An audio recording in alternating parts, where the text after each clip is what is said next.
My name is Dontez Lindsay. I am the general manager of Dux Trading LLC, as well as the lead trainer of StockCraft.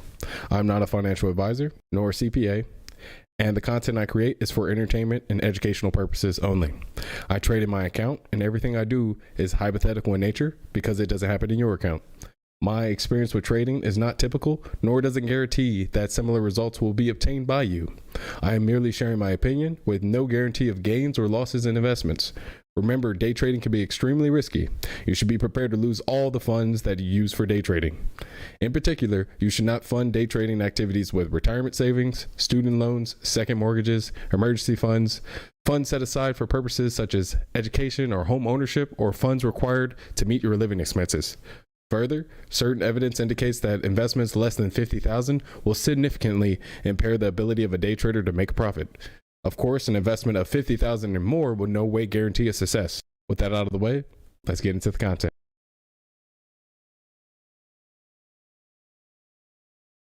Good morning, guys.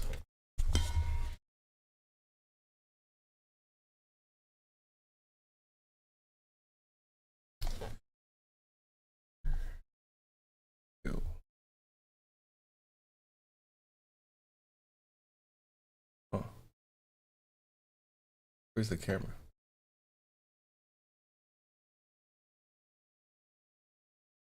You're doing this hide thing again.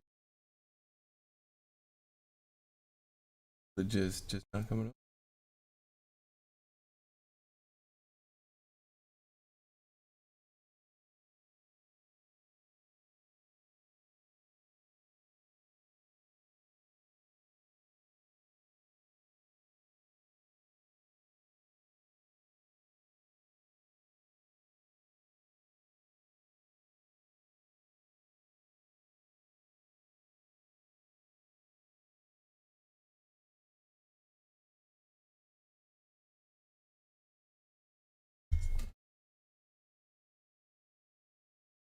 All right. There's the chat. Good morning, fine sir, and good morning, everyone else. You, hi, good morning. Yeah, they can see the screen. Can't see me. Bro, this thing updates every time I touch it. I have no clue why. Wait, no, I can see me. Well, why isn't it coming up?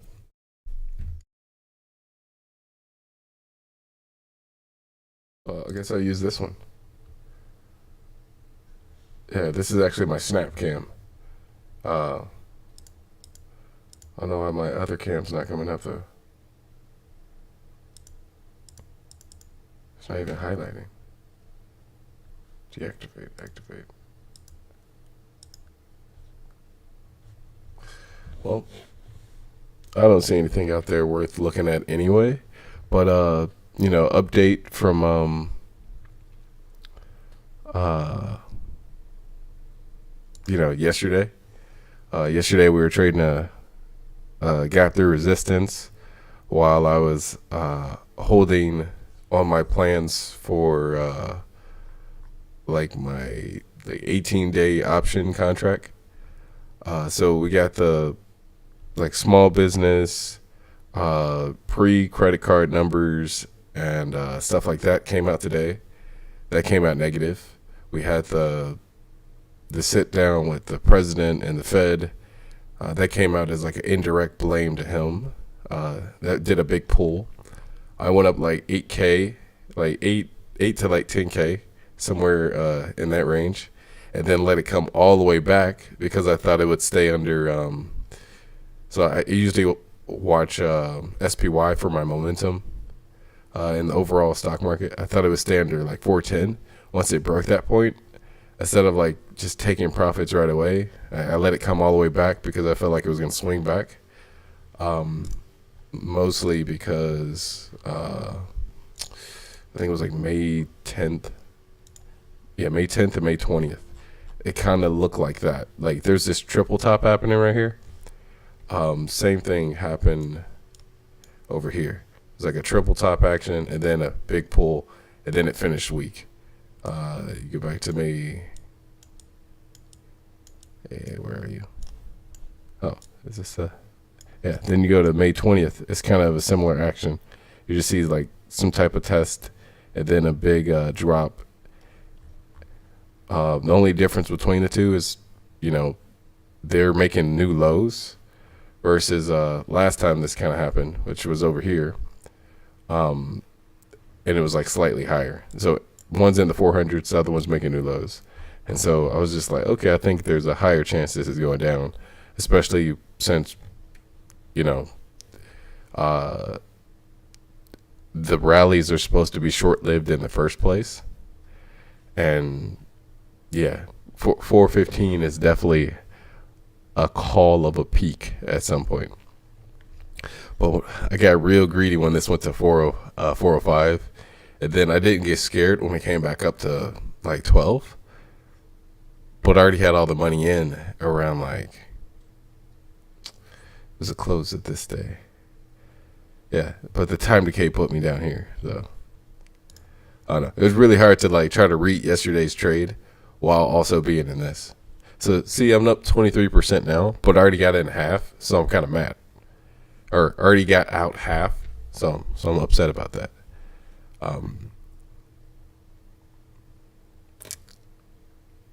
Yesterday came out positive on the TNXP. I kind of traded it like a gap plus bounce. How do I say this one? So first, let's see if anybody sees anything worth looking at. Where are you? Good morning. Good morning. Good morning. Good morning. Oh, this one just snuck up on us. We can't see you. Both mic.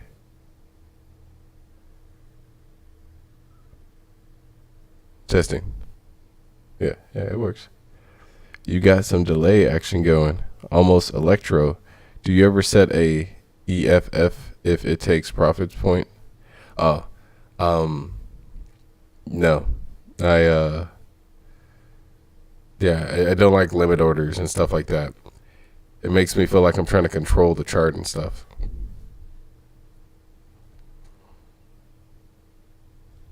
I forgot what I was doing now. So like I want to take profits now just in case it does come back up, and then I can re-add with a different type of time decay, and that makes me feel a little bit better. Especially since I already took off half. But we won't go into that.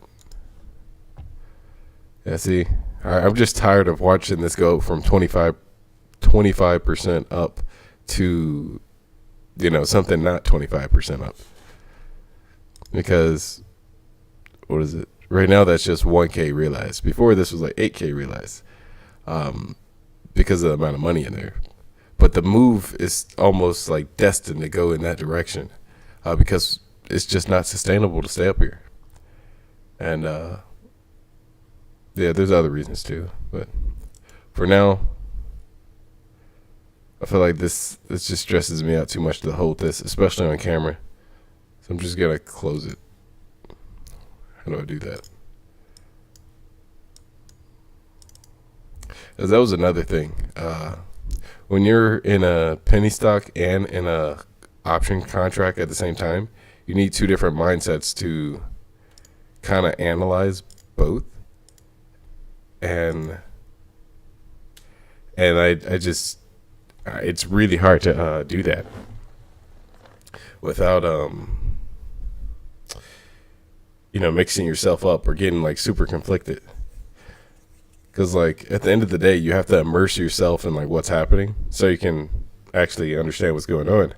And I'm like, nah, I'm not the best multitasker. It's another thing. Weird. Microphones.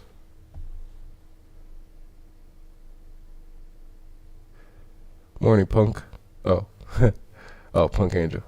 It sounds you have two mics live, so there's a slight echo to your voice. I can't handle the difference between equity or option at the same time. Either I just tunnel in to one and the other always gets away from me.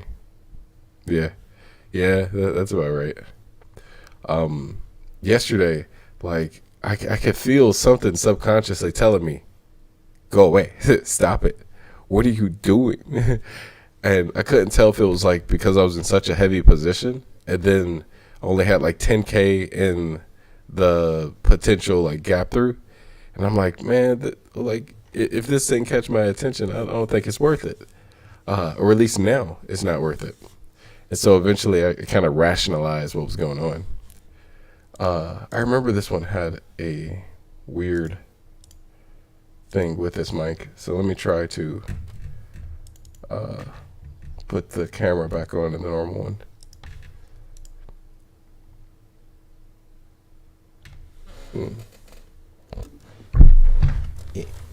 Wait, oh no, the camera works fine because that comes up. I was about to take it out. Um,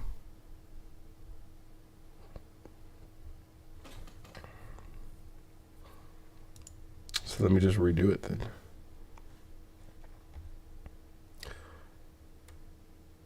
Yeah, we could do that.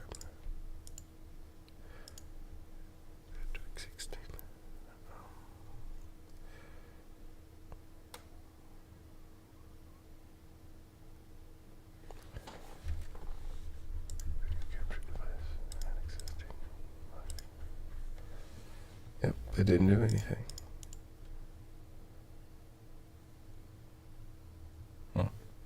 Yeah, but main thing is I don't see any caps that are worth trading right now.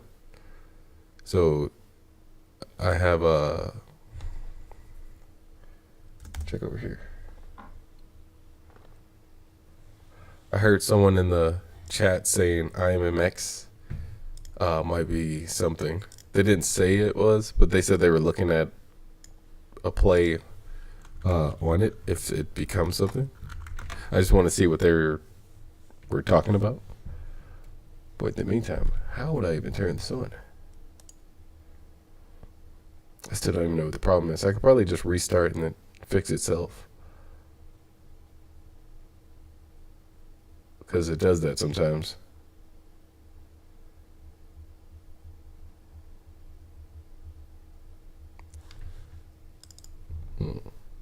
So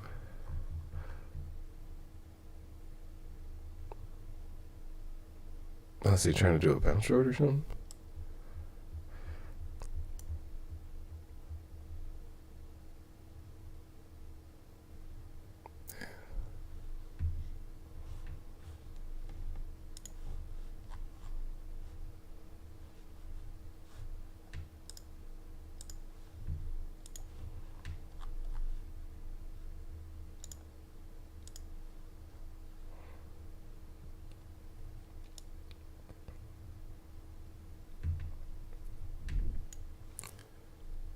That's not likely.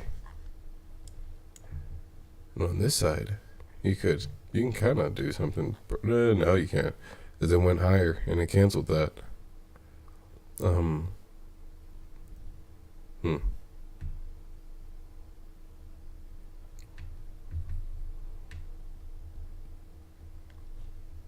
Try intraday. Maybe it shows some sign of weakness. Yeah, there's that day.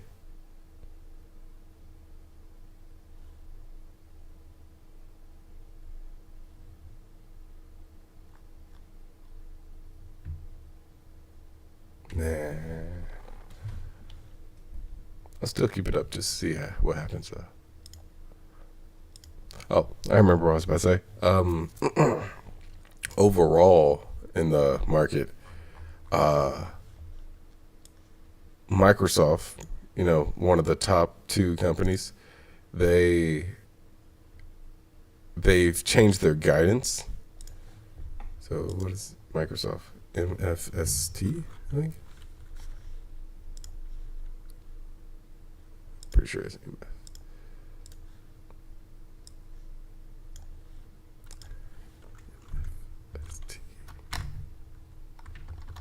Let me just type it, see what happens. Yeah. Okay, I don't think it likes that.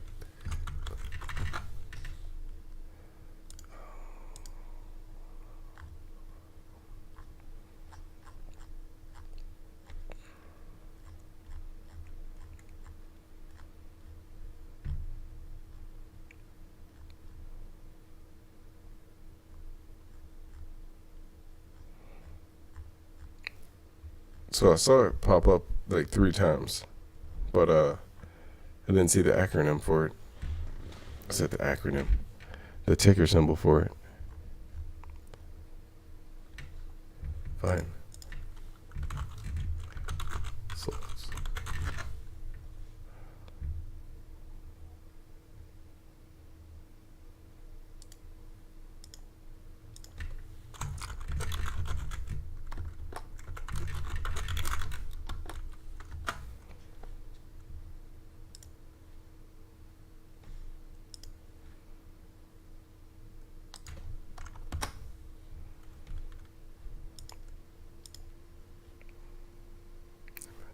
yeah, I put that. MFST. Is that right? Oh, I'll put it backwards. SFT.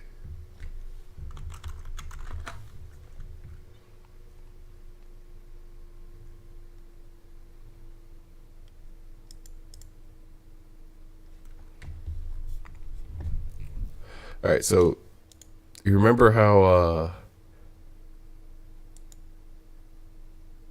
someone changed their guidance overnight and it shocked the market because the sector they were a part of pretty much puked.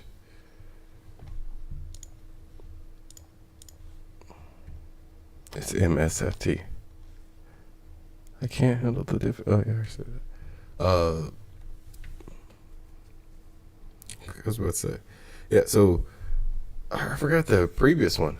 It wasn't Amazon. It wasn't Netflix. Target.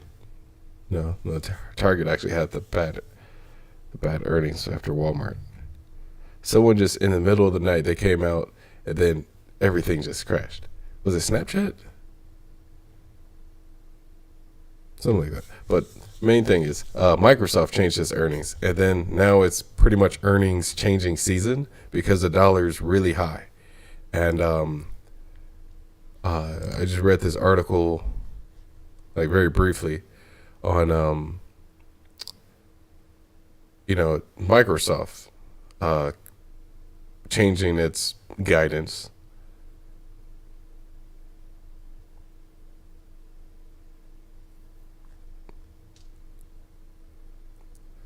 And the thing is, like, when you have $1 trillion company go down like $10 on a $200 stock, it doesn't seem like much, like when you first like look at it. But again, this is a $1 trillion stock, and Microsoft is attached to a lot.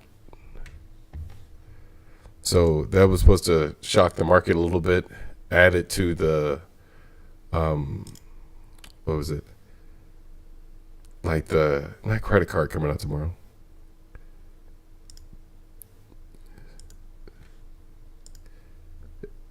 I just know it's an important number.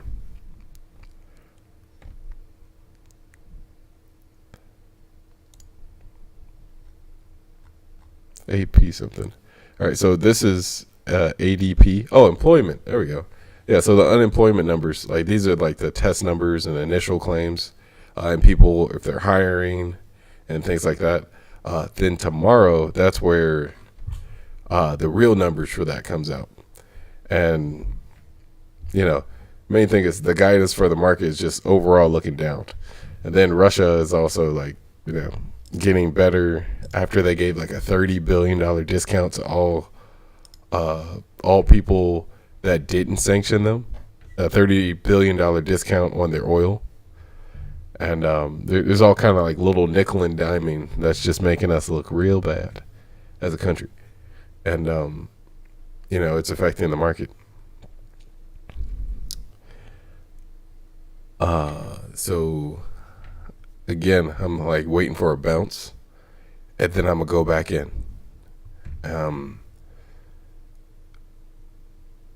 What was I about to say? Yeah. That triple top, which is on SPY, in technologies, that's a little like harder to translate because we've been oversold for a while on the technologies, and that's why it was a lot bigger squeeze than normal. Um, it's to the point where, depending on if you look at the hour candle or the 30-minute candle, you can see two different messages. And I just kind of see which way are we going to go with that. And I prefer to get like a long contract going down. So I think this is enough for a bounce for me for now. Yeah, I definitely want to start sizing in soon. But main thing is, like, after that big drop yesterday, like, the reason that these bounces happen is because, like, short squeezes, or not short squeezes, shorts covering, and then people buying the dip. So that's a mixture of both of them. And then at the end of the day, people are that's them reshorting, slash, they made their little dip money. I forgot what I was about to say. Oh yeah, it was yesterday. Yesterday, I was doing the what do you call that? T and XP in Tesla. So, pretty much my Tesla went up to 30%. I didn't cover anything, so I just let 8 to 10K like just slip through my hands. With T and XP, even though I saw someone say, "Oh, there's resistance at 4.4. It's a gap through resistance and stuff like that," I still couldn't actually immerse myself in what was happening. And what ended up happening was I just forced my way into it. And as soon as the stream like ended, like about 20-30 seconds afterwards, I started realizing like what I did wrong. And long story short of like what I did wrong, so when I calculated the range, I did it in multiple ways. One, I used like the dollar, to where at the bottom of the resistance, where are you? At the bottom of the resistance, there's a 295. At the top of it, there's like 420. At that time, we're like 360 to like 320 over here. And I'm just like, okay, if this is gap through resistance, we're supposed to use this resistance. But I was using it like a bounce short, or a gap plus bounce. And long story short, I was just doing a very crappy version of a bounce short, like either with minimum, not even minimum range, or like the right amount of like resistance for when you do a gap plus bounce. And so I ended up using the wrong range to calculate the gap through. And the correct one, which I made in gold right here, is to use the start of the candle times the percentage. Now, the reason I got confused was because when I first looked at the candle, I didn't think about using the daily candle. I started thinking about using the consolidations. And so the only one that kind of could have saved me was using the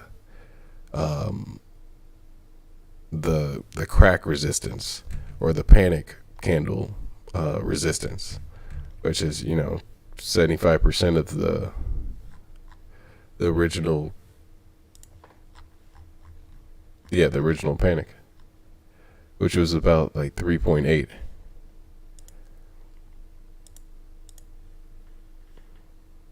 And that's where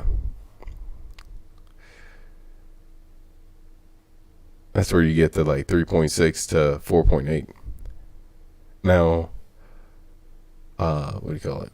The normal way we would do it without like all the, almost getting mixed up and stuff, is just matching the resistance with normal like gap up percentages.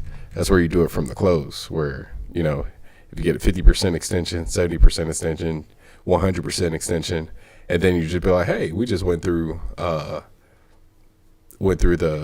resistance. and like there it's usually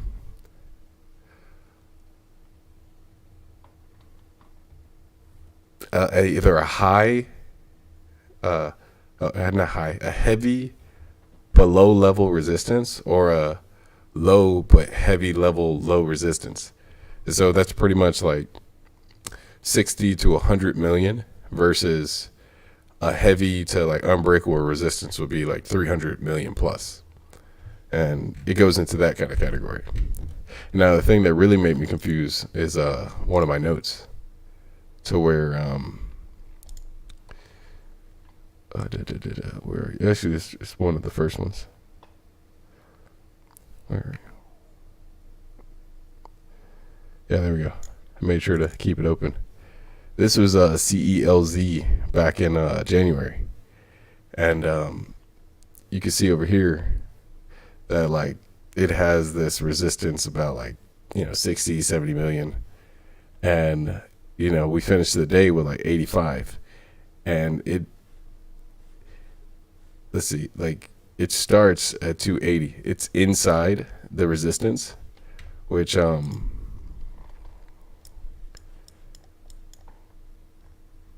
see yesterday, it's also inside the resistance. And so what happens is you're supposed to have a small gap before you go into these how do I say this? There's a small gap in the pre-market. And then that gap usually stays within 20% using the dollar, not range to range. And so this is using $3 as the like middle point. You go 30 cents that way, 30 cents this way. That shows that like this is actually going to like work. And the thing is, it's going to work slowly over time. And so someone asked me about the psychology of the gap up short. Where'd you go? Oh, it's yesterday's. Pretty much early shorts, they went in based off the historic resistance. They get squeezed. The resistance activates slowly, not only because like the people that got squeezed, they get FOMO and come back in later, but also, same reason that the normal people that go in for the, quick moves on the buying actions, they'll go in at those intervals of like 50%, 70%, and 100%. The people in liquidity that go into the stock, they're all slowly shifting. And then that resistance that was originally, you start from the bottom of that resistance and the volume start from the bottom. When that comes up and you perk out of that, that resistance becomes a support, but it's a new support. And then that support is weak. And so it's really easy to crack that support. And you pretty much do a fake out, and then you test that support a few times, and then you fade through the support, and then you crack the support again. And then after that point, you get to like the 50% mark, like 50% of the range created from like that day. And it just keeps speeding up as it goes down in that kind of way. So, yeah, it goes into that kind of psychology where it's not only overextended, but it's also, there's a lot of incentive to just panic. How do I say this? Like if that resistance was really strong, like over 100 million, then that would have deterred a lot of people from buying in the first place. And then it would have like, stayed under. Like that's what bounce short is. But having a barely scary widespread resistance brings in enough people to where they get squeezed eventually in like a slow grind way. And then after that squeeze pushes like 20%, then it brings it back down because the buyers are gonna like leave because there's actually no incentive to keep going because it's not a clear breakout. Yeah, it goes into that area. And so this is just the bullet point version of it. Now, the higher the price on this, the heavier the shorts are going to be. And then, you know, I don't want to say gravity, but it goes into that, like, there's stuff you can do to make it a better setup. And the exit strategy is really just depending on which one you want to like prepare for. Like if you only have the morning to deal with, you just go for the initial crack. There's like 20-25% from the high. If you have at least till 1 o'clock, you go for the 50%. If you have what do you call that? Like the rest of the day and like a little bit of the next day, and you believe that it's weak enough to do that overall, yeah, you can wait up to like 75-80%. Especially if there's like warrants, offerings, and other stuff involved. But yeah, it was another thing. Yeah, but where I messed up was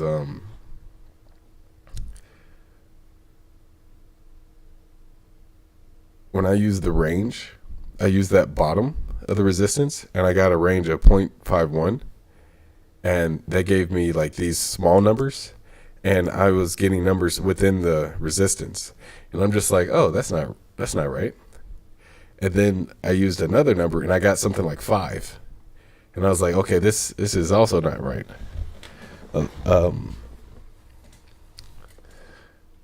What did I use? Oh yeah, I used the top of the resistance, and then everything was like $5 plus, and I'm just like, I know for a fact that's not it.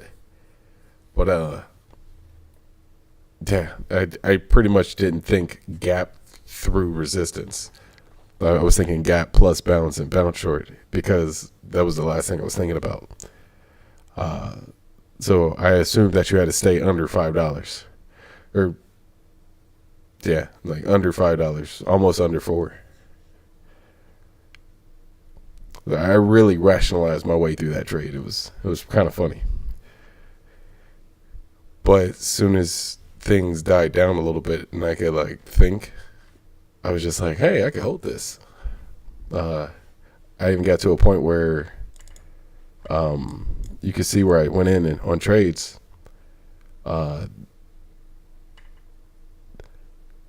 Like I went out half at like the downside, and then like let it keep going. It came back up again, went out half again, came back down, and I'm just like, man, put it back in. And you know, we get to 370, even though I was aiming for 340. I started having TZ problems around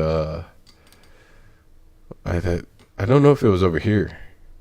But all I know is, like, I tried to get out before, and it didn't work. And I was like, I wasn't panicking, but I was just like, man, I have, what do you call it?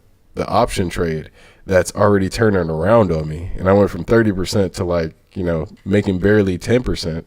And so I'm already just, like, feeling pressure from 2 different stocks. And I'm just like, I want to win something today. And, yeah, at the end, I got out at, like, 370. Legit 5 seconds later. Like, this is a 3-minute chart, but yeah, but it was legit 5 seconds later, and it cracked again, and I'm like, man, that was my target. You know, here's the 4 p.m. chart. You know, it went all the way to 3. And I could pull up more that are similar to that, but yeah, that was pretty much your trade review for yesterday. It was something else I was doing. Oh yeah, I gotta read the chat, don't I? That's a thing. Let me do it with that up.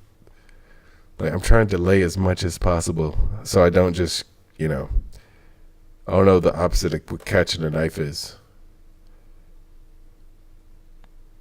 Drinking a water fountain and piss. No, okay, okay, I gotta stop. I can't handle the difference between equities. It's Microsoft.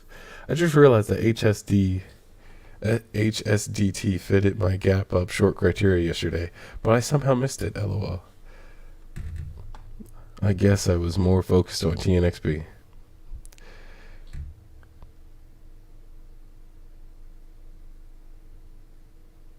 I'm not even gonna try to pronounce that.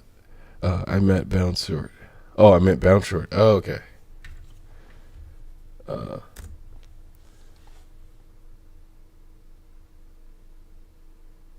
40%, 30%.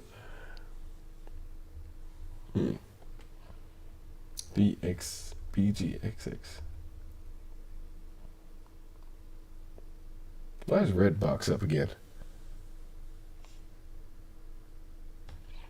But next, tomorrow we should get a good rally on SPY before close? Question mark.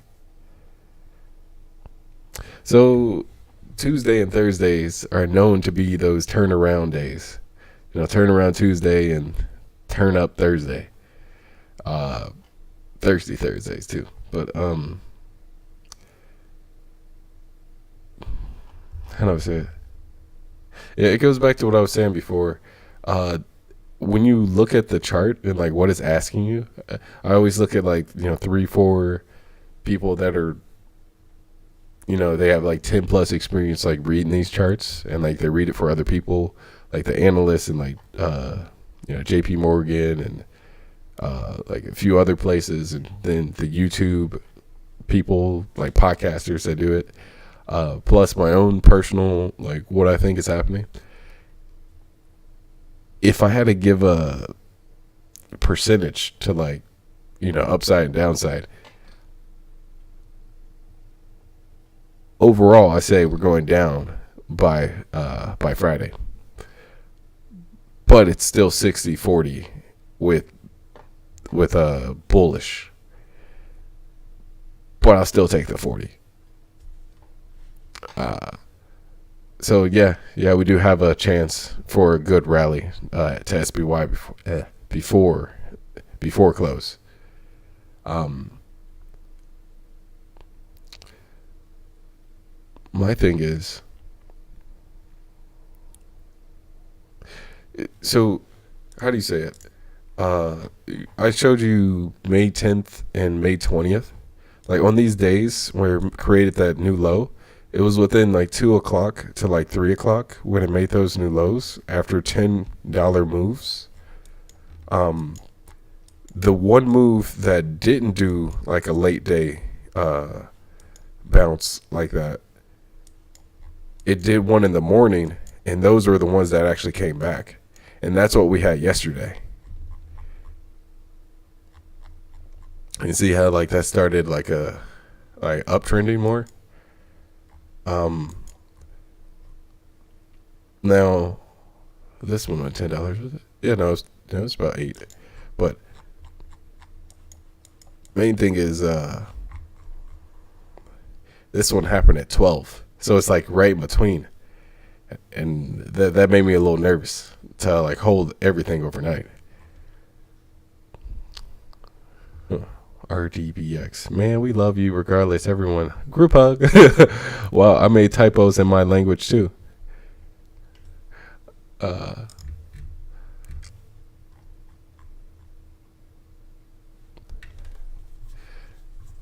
It's been 27 years and I still haven't mastered English.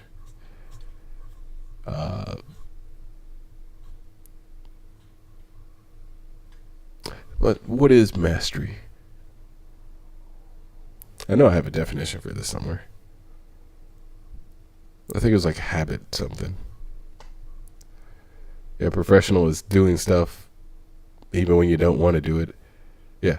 So not depending on like attitude or no, despite the situation you perform. It was something like that. But the master, that was supposed to be the small things. You automate them in some kind of way. So I don't know. I ask weird questions. But now I think, wow, I make typos. RDBX, that's what I saw. Okay. 21%.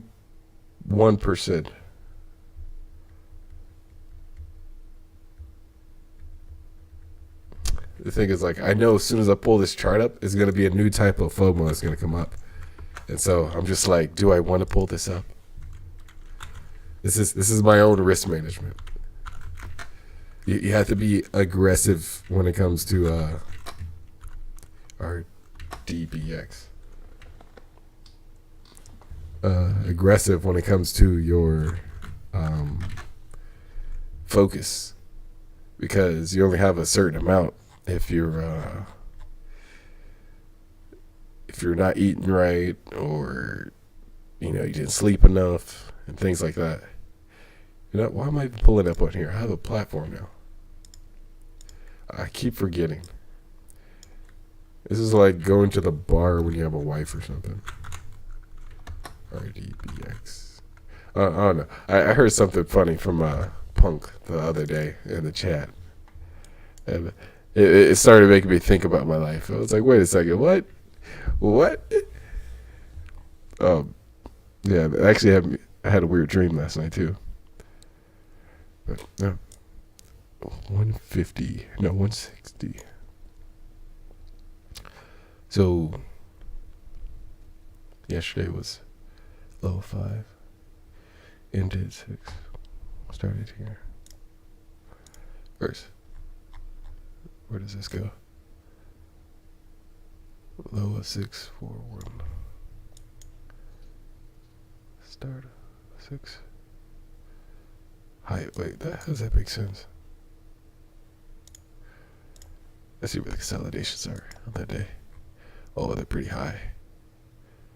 Not even till 7. And then we can't use the close as a resistance like normal. Can't use the open.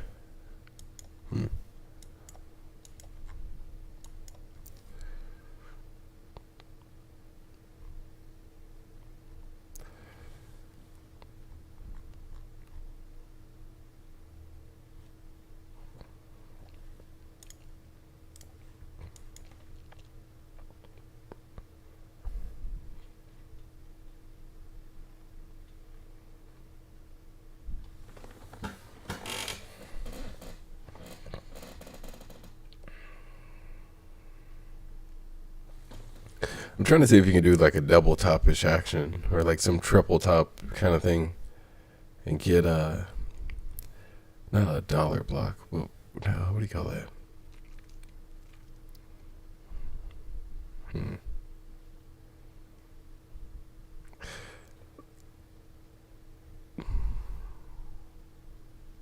Like, so the initial demand that became overextended pulled all the way back to 2. And then when it came back up, it definitely couldn't meet the same demand as like, the previous. And it did it on less volume. So that gives me a overall, like, this thing is weaker. But the thing is, like, it definitely didn't go as high, and it definitely didn't get as much volume. But it still went pretty high. But the reason I call it weak is because it didn't retake the high. So if this does come back up, because it's like a slight pullback, instead of like, a full half crack or crack of like half that second range, like something similar to this, where it just like panicked.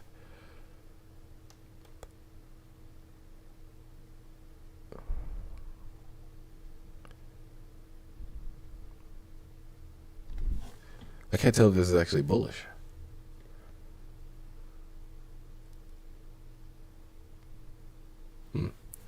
I could definitely do some. No, I'll wait on that. Beer.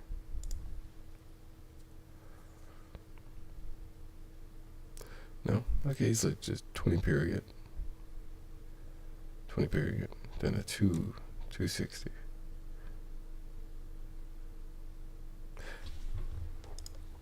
One second. How many trading days in a year? I said yar. 253. Yeah, okay. So I could use 260. That works. There was something else I was thinking. I just don't remember. Like, I'm all over the place. Oh, I remember. I wanted to check the dollar.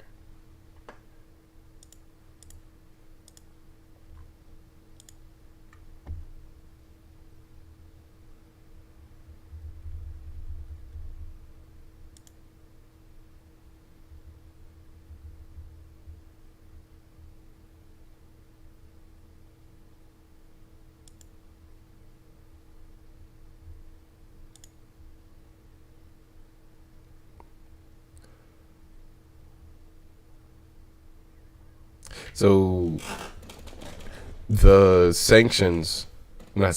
the lockdowns for China, they're slowly being lifted, and then that's increasing the commodities sector. And where'd it go?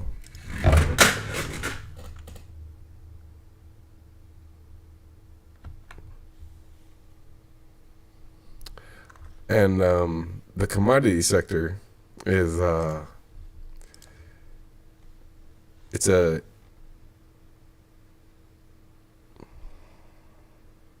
I was about to say it's an indicator of a certain like health in the economy. And since parts of China like Beijing and Shanghai are opening back up, there's expected to be like more effects to our commodities and oil, and I just want to see how that affects the stock market. Okay, cool. Look at that. I almost became an average Joe just trying to trade the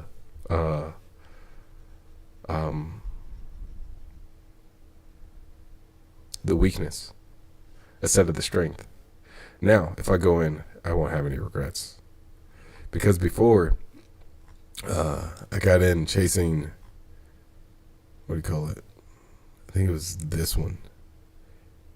And then, I went in on TZ, and they delayed my order by like 5 minutes. It's something real annoying. And then the thing is, like, it said cancel pending.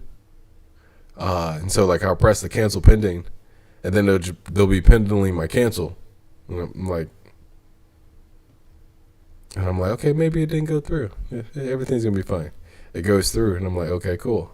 I'll just take a small loss. But like, I put conditions on myself for certain like mindsets, and when I go past those conditions, especially when it's outside of my like control, it just destroys the rest of my composure. And I'm like, okay, all right, I can destroy me, but not you. That's not how this works. Don't worry, no borrows on TZ right now anyway. Oh, RDBX. Wait, why would they not have borrows? Is their clearing firm still down? Okay, let me find something that is short to complain about. Okay, IMMX. Let's see if you have shorts. Okay, they came up. Okay, I can't complain now. Still, I'm gonna do it. Okay, I'm done. CASI. I hate these tickers that say I'm up 600, 700%, but then they have like 250,000 volume. I'm just like, that's such a tease. I'm just like, you have no volume. Like, one person could be trading that, or one algo. And then I get in there, it's just me and that other entity. That was actually like one of my first trades on FREE. It was a pink sheet. I was mad. I ended up making like triple my money, but I couldn't get out because of liquidity. I was pissed. And, I had to learn about the liquidity from a half price book. So I didn't even know what was going on until, I read the book. And then asked like other people about it, because that's how it works. Like, you don't even know that you don't know until you ask, like, do you know why this happened? This is why I think it happened. And they're like, oh yeah, you're actually right. And I'm like, yeah. So I kind of want to see what Amazon's doing right now, because Tesla, it's known for being crazy, like in terms of its like momentum in comparison to SPY. It's just when this was 770, this one was at 415. Now it's 410, but this one's at 770 again. So I can't tell if that's just technology related, um, or if it has anything to do with overall guidance changes and stuff like that. Because remember, since the dollar is going back to being high, since it was at 101 for a while, now it's to, where'd it go? I had to go back to the Forex. Now it's at 102. Kind of makes me look at the 10-year yield now. But main thing is, since it's high, when there's a peak in the dollar and then there's a peak in oil, that spells a recipe for like a crash. Inflation and like those peaks, they're bound to happen in like the last quarter, like of June, and like, going forward. If the companies are wrong about their guidance, that's going to affect their growth more than them just being a little bit right, a little bit wrong.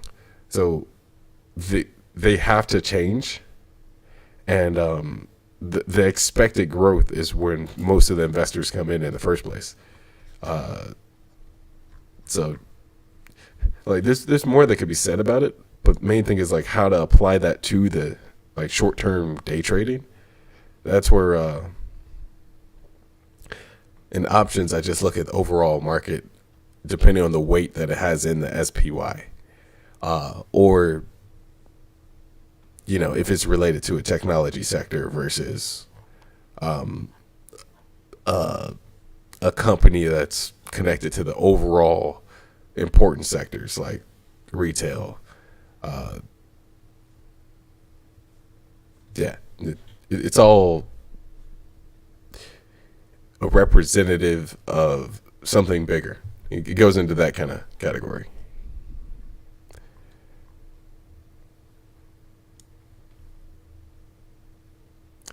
And main thing is I'm trying to see why is it diverging from the SPY to the Tesla, because it happens sometimes.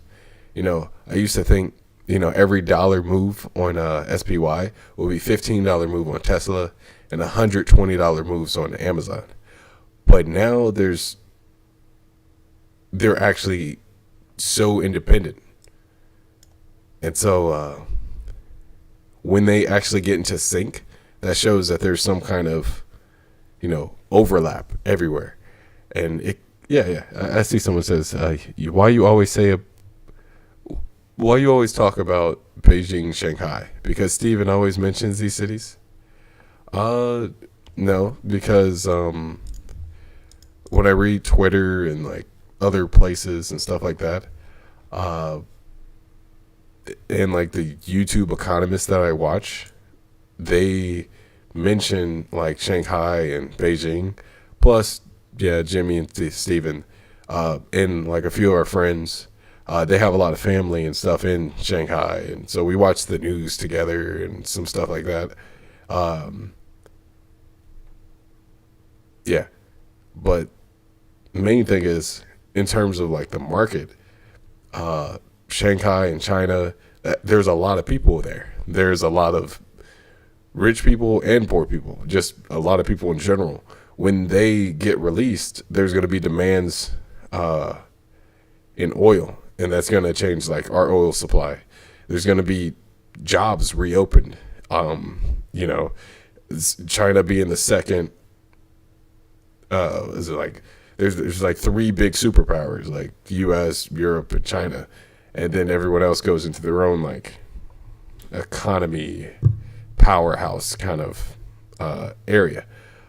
Main thing is when they open back up, that's going to change the fundamentals again. I was like, you can't just have millions of people in a very populated, high-tech, booming place just disappear like that. And so just knowing the relationship to that will show what kind of reaction is going to happen from the market, and you can kind of make money off that reaction if you know something about it beforehand. So that's why like I talk about it, mostly to use the same kind of like principles that you want to have to get better at your trading, which it has to be a discussion. And so there's multiple reasons for me mentioning Shanghai and Beijing. Like I've been to both with friends and family, like in Shanghai. But mostly the reason I say it on stream is because I think it's important to the overall outlook. It's similar to the same reason people keep mentioning the war. Like even though we know it's going to have an effect on the economy, no one knows like how strong is it going to affect optimism and pessimism in the market and stuff like that. But with Shanghai, when things closed, and then a little bit of Beijing,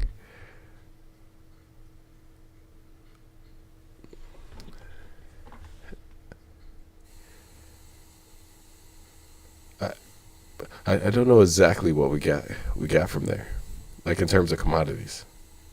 But all I know is like Tesla, Microsoft, all those businesses that we had over here, um, they were shut down, and then that affected the guidance of like some of the companies over here. And there was a few other things. See, you can't be too zoomed in on these because like you get so much FOMO just watching these big red candles. See, that's better. But see SPY though.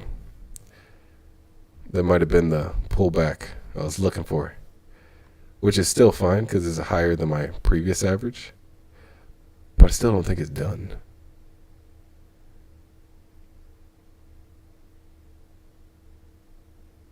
How much is going 5K? Okay. What time is it? Yeah, but I don't know if I answered the question. Why you always say about Beijing? Because Steven always So yeah. So when I talk with Steven, we talk about stocks. We talk about the world and stars and stuff like that.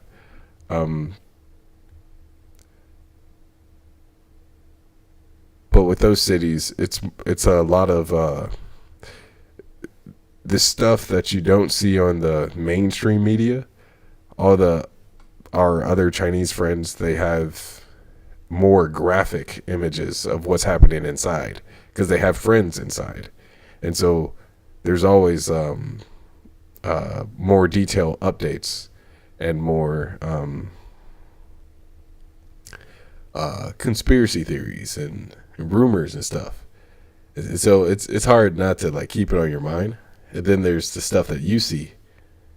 And I don't know. Like when I look at it, it makes me grateful. There you go. Those are the big financial economic powerhouses of China. Yeah. What's the time? It's time to get illy. Okay, you said ill, but I knew where this was going. Yeah.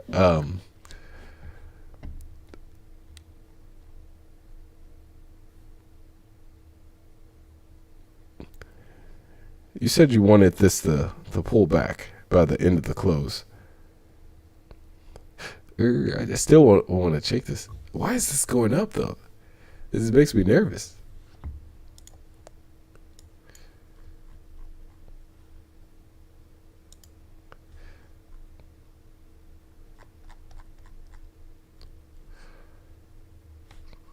Maybe Elon did something.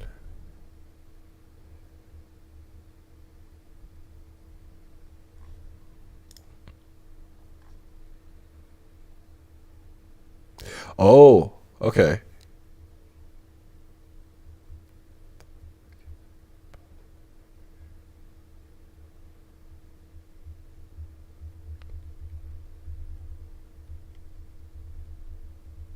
Hmm. I don't understand that. Okay, but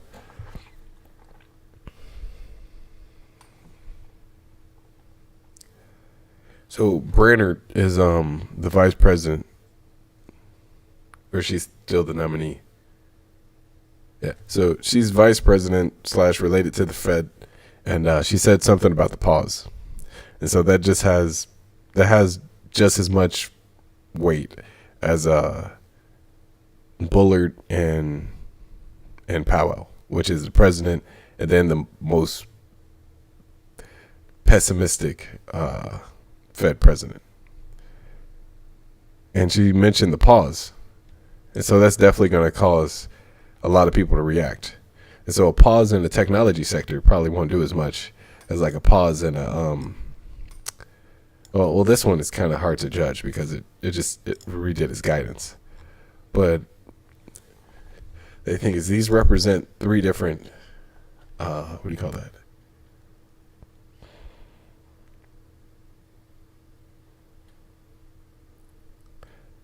It's hard to say, but like they're different. So I'm trying to come to some conclusion because based off of everything, overall we're going down. But I'm just trying to understand what's actually going up still.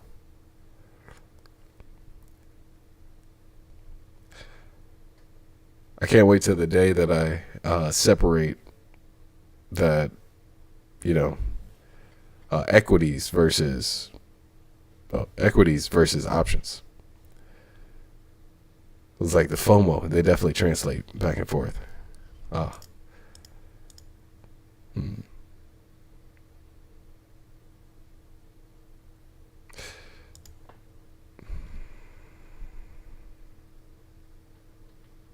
Yeah, I'm not going in. I think it'll bounce a little bit more.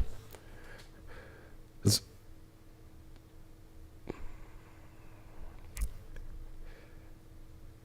like that was such a big move, but this is definitely like half of it back, which is reasonable. And then it did another test. But how do I know that's not a short trap? Because like on the hour candle, this kind of looks like the start of a ABCD. But if you look on the 30-minute candle, it looks like a bear flag pattern. And so I'm just like, bruh.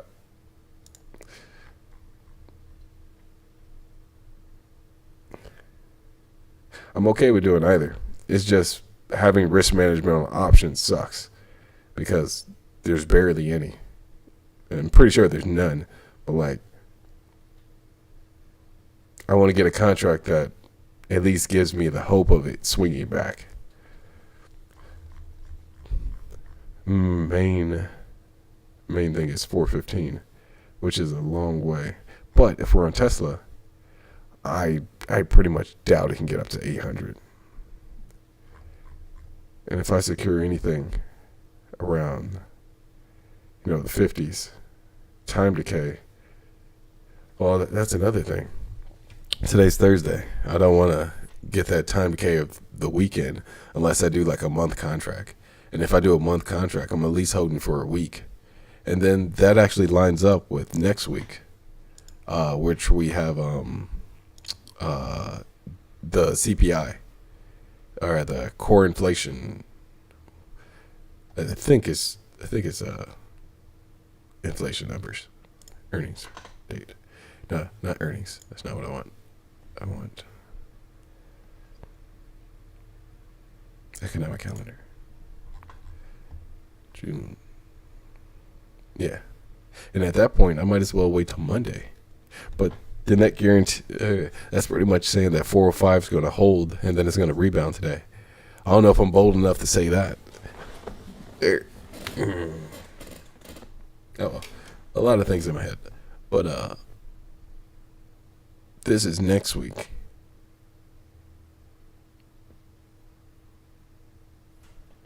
Oh, this is the vice chair speaking right now. So,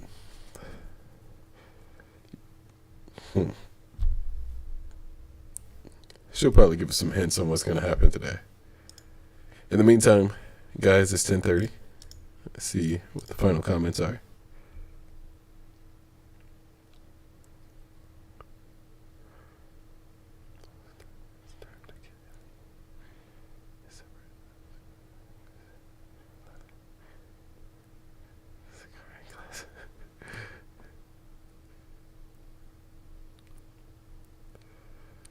Yeah. I'll definitely be the main guy in the A team. The one is like, yeah.